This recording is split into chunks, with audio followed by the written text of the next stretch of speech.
Good day. My name is Hopewell Chin'ono. I'm a journalist, documentary filmmaker, and anti-corruption activist. Today I want to talk about the problem that the capital city of Zimbabwe, Harare, is facing in regards to water. Harare's main source of water is Lake Chivero, which was renamed after independence.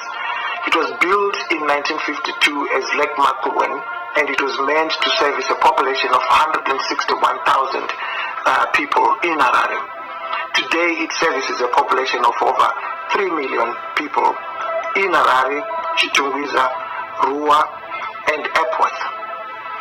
The biggest problem that we face with Lake Chivero is that it is downstream, which means the capital city is at the top and the lake is at the bottom. So it absorbs all the rubbish that is washed down from the top, going down, all the sewage that comes through the rivers like Manyame, that feed into the lake, all the industrial rubbish that is being washed down. Because of that, it is expensive for the city of Harare to clean water, which has to be pumped upstream through the Morton Jeffrey waterworks. This means that there is a lot of chemicals that are needed to clean water before it gets into our taps in Harare. Most of us do not get water. I haven't had water in my home since 2003. I rely on a borehole like many people do these days. The government of Zimbabwe has failed to discharge its duties in regards to water. The Water Act, the law in Zimbabwe, says that the government of Zimbabwe, the central government, which is the ZANU-PF government, is supposed to provide water sources like Lake Chivero. It was supposed to have built a dam in 1996 called Kunji. The money for this dam was looted. It is the government, according to our law, according to our Water Act, that is supposed to provide a viable water source. Lake Chivero is no longer a viable water source because of the things that I've just said. So today, Harare City Council is faced with a big problem of a lake that was built in 1952, meant for 161,000 people at the time, and today it is meant to supply water to over 3 million people. Now, government has resorted to propaganda, arguing that the city of Harare has failed the citizens living in its capital city. But the fact of the matter is the city council cannot do much without a viable water source.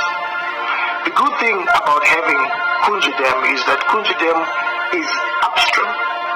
So the amount of chemicals that are needed to clean water coming from Kunji Dam is very minimal. And it means the city does not have to spend a lot of money buying chemicals, something that was also rooted and used as a patronage system by ZANU-PF. The companies that were meant to supply these chemicals were prescribed by ZANU-PF, by the local government ministers that have been running the local government ministry for a very long time, including the current one, July Moyo. Now let us look at the numbers. Harare City Council requires over $4 million every month to buy chemicals to clean the water coming out of Chivero because of the dirty that it carries, the industrial waste, the raw sewage, and all manner of dirty stuff that would have been thrown into it by the rivers that bring the water into the lake. This $3 million is used to clean this water at Morton Jeffrey Works. Morton Jeffrey Works was built over 65 years ago. And as I said, it was meant for 161,000 people. Today the city has got over 3 million people. It is pumping 300 megaliters a day.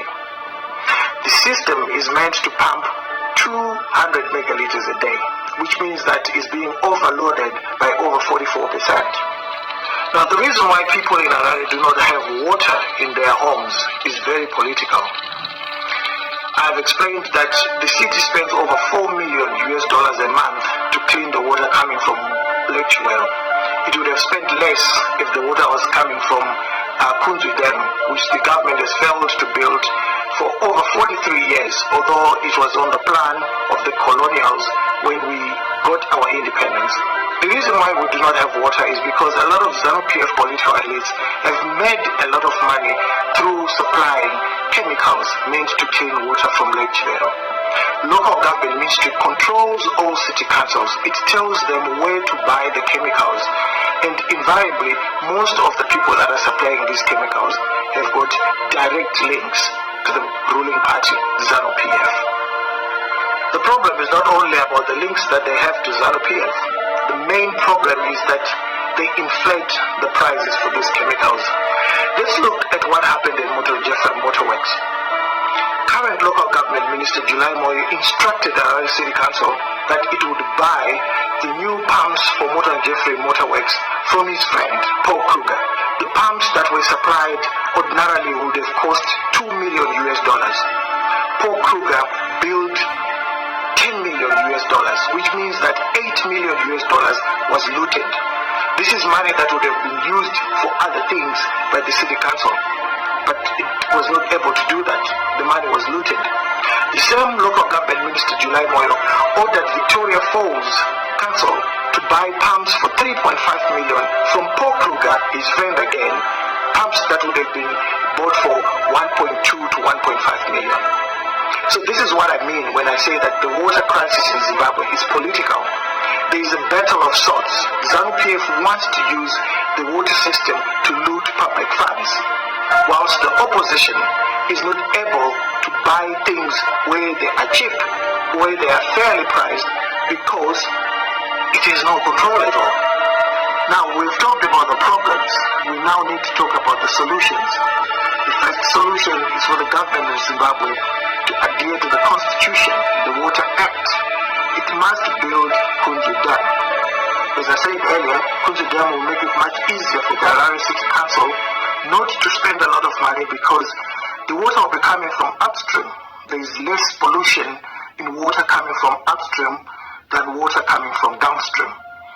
The second thing is that there should be no political interference in water management. The government, through ZINWA, owns the water sources. It owns Lake Chilero. It will own Kunji Dam. So it should not interfere in the professional management of water sources. In the past, it has interfered because of corruption. It wants to control who provides the chemicals. It wants to control where the pumps are bought. It wants to control everything, but not for the good of the nation or the good of the city, but to line the pockets of a few powerful ZANU-PF political elites. The third thing is that there must be an infrastructure upgrade in Harare. The system that we are using dates back to the 1950s. It has never been properly upgraded since independence. Public funds were being looted that were meant to upgrade this infrastructure system. We have got a lot of water leaks. Over 30 to 40% of water that is pumped from Morton Jeffrey is being lost. All that energy that is pumping it is going out there for nothing.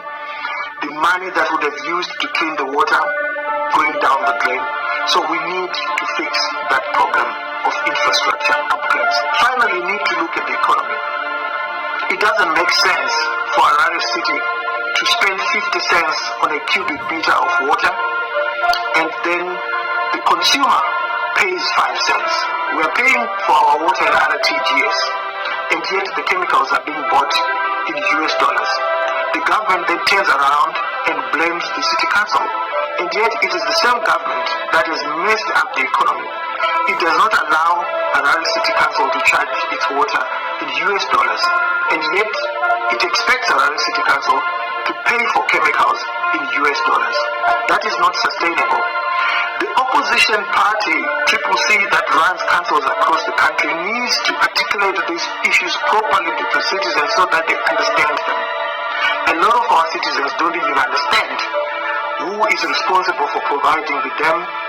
They have been thrown into the propaganda of ZANU-PF that it is the city council that needs to do everything. No, the city council's job is simply to distribute water that would have been supplied by a water source built by the government.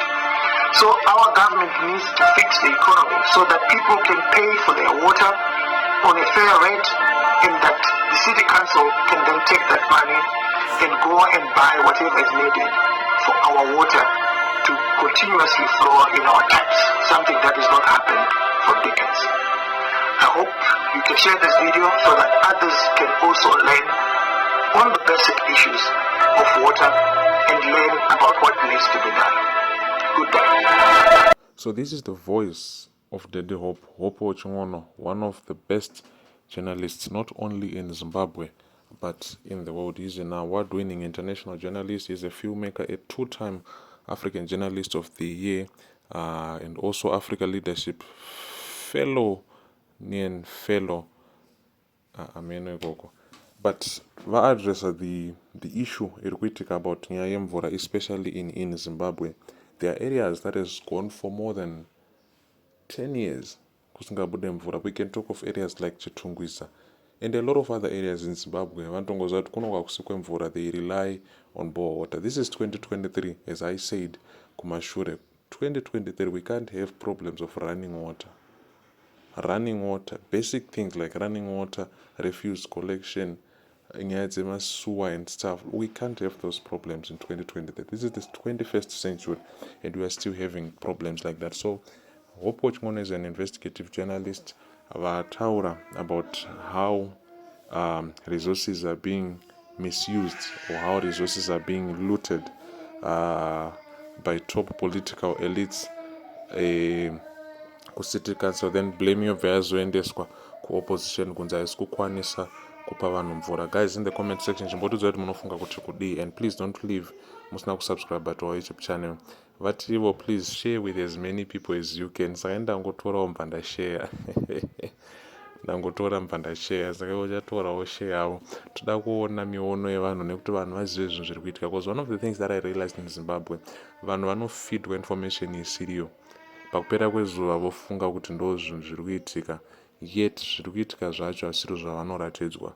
So it's propaganda after propaganda, propaganda after propaganda, lie after lie. So people at the end of the day believe wrong things. Why? Because they don't have information. So people like Hopewell and Ndopawaneta chip in, then they give us correct information, things that are happening on the ground. They make us understand zvinenge zvinatsoitika as they are. They simplify life for laymen, for people like us. Vanongozvisa pachena, because vanhu vari learned, vanhu vanenge vakaresearcha, vanhu vanenge vane mafigures, vanozvisa pachena, then isusu tobva tazonzwisa kuti zvizvi zvinenge zvichiitika mukati momo in the political arena. So guys, thank you so much for watching this video.